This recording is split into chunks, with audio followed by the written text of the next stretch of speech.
Good evening and thanks for joining us. I'm Brennan Robinson. Yvette has the night off. A Harriman man is free on bond, charged in Tampa with being an internet predator. Police arrested 45-year-old Ricky Joe Mitchell Thursday after they say he came to meet what he thought was a 15-year-old girl he had been chatting with online for nearly a month. The girl was actually a Hillsborough, Florida sheriff's detective. Police arrested him and he posted a $1,000 bond. Mitchell is charged with computer pornography, which in Florida is a felony. As internet use goes up, so does the number of children logging on without supervision. Here's some tips on how to keep your kids safe from online predators. First, there are several filtering software programs like Cyber Patrol and Net Nanny that keep children out of inappropriate areas. And teach your children never to give out their password or personal information online. Finally, spend time with your kids online. Know their online friends and their favorite websites, and put the computer in a common area. Well, counselors will be at Heritage High School tomorrow, where one of the students is charged with abandoning her newborn daughter to die. The Blount County Sheriff's Department arrested the 14-year-old girl yesterday. She's charged with criminal homicide as a minor for allegedly leaving the baby in a shed after giving birth in secret. Police say the girl's parents and the baby's 22-year-old father didn't know she was pregnant. The girl is under close supervision in the county jail. Being a minor in an adult facility, we keep her isolated from any other inmates. She is in a cell that is monitored by camera, and she will be monitored 24 hours a day. And because she's a minor and the nature of this case, we are not using her name. The girl will be in court on Tuesday. The father could face a charge of statutory rape. We'll let you know what happens. Well, thousands of cars are pouring into Gatlinburg as the fall colors arrive. As always, they bring with them a traffic jam. City leaders are trying to relieve the situation with a major road expansion, and not everyone is happy with it. Scott Withers in the newsroom with more. Scott. Brennan, city commissioners want to transform rural US 321, a 2-lane road, into a 5-lane highway. The road runs along the north border of the Great Smoky Mountains National Park. Gatlinburg Commissioner George Hawkins says the stakes are in the wrong place, and he plans to investigate their positioning. Brennan, the construction is scheduled to start in January, and the governor has already signed off on the funding. All right, thanks, Scott. We'll hear more on that tonight on 11 at 11. Well, Campbell County family that had feared the worst now has their loved one back home. Following up on a story we first brought you Thursday. 20-year-old Justin Bannert was missing for about a week and a half.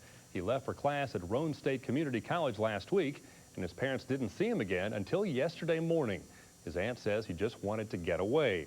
She says he drove through several states, including Texas and Florida, eventually ran out of gas and money in Texas, left his truck and hitched back to Tennessee. The family says they plan to get Justin counseling.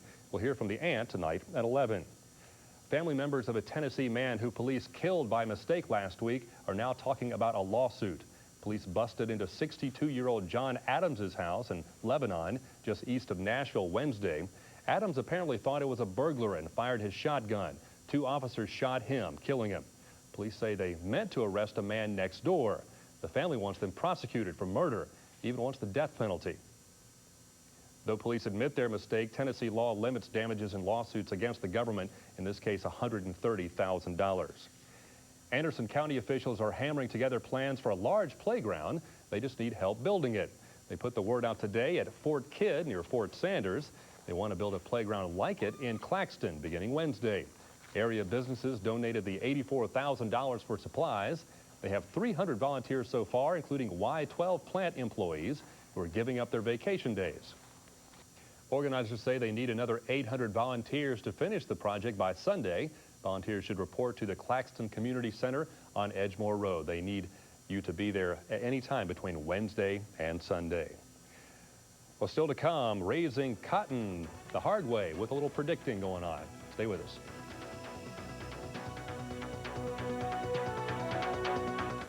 Six Eyewitness News continues with Brennan Robinson and Yvette Martinez. Well, farmers have a tough time choosing where to plant cotton, but now a local scientist is removing some of the guesswork. Here's Chuck Denny. Since the Civil War, cotton has been called the cornerstone of agriculture in West Tennessee. Chuck Denny, 6 Eyewitness News. Well, the Vols take a hit in the polls for the second straight week, and the Titans are on the road at Cincinnati. Scott Finley has the highlights later in sports. And the Al Gore debate, but the opponent is Ash, not Bush. We'll explain later.